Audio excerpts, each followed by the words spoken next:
Get ready with me while I tell you guys the story on how I almost went blind getting bit by a scorpion. So this story takes place in Mexico, where I used to live when I was really little. I was around the age 5 or 6 when this all happened. So the part in Mexico that I lived at was Zacatecas, and if you don't know a lot about Zacatecas, is that they have a lot of scorpions, at least where I'm from.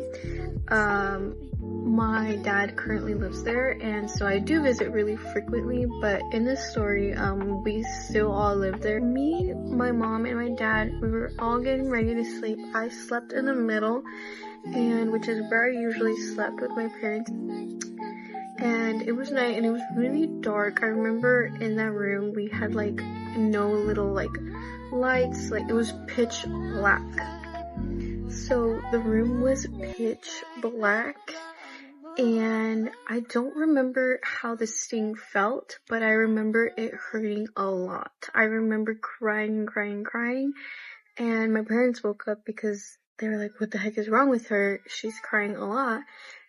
So then my mom and my dad turned on the lights, and they decided to check up on me to see what was happening. My parents were asking me what was wrong, and I didn't know what to say. And my mom told me that she thought that I was getting an allergic reaction to my grandma's dog. The day before, I was at my grandma's house, and when I was young, I was very allergic to cats and dogs. I was really allergic to cats and dogs. I still kind of am till this day, but not as much as I was before. I used to have really bad allergic reactions, but not anymore. Not as bad. I think I got accustomed to it, but my mom and my dad thought it was that I was having an allergic reaction, but it was not.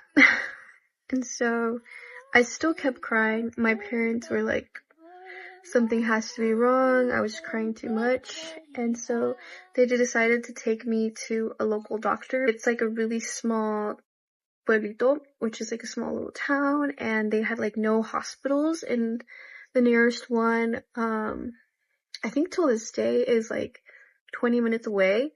And my parents were just scared to take me that far, and because I was just crying so much, like if I was dying. And so I remember them taking me, and then we got to this guy's house, the doctor, and my parents were knocking, and I was still crying, and I still remember this. I don't know how I remember like these little details and stuff, but I remember him opening the door and like his face coming out in like a little like window type on the door.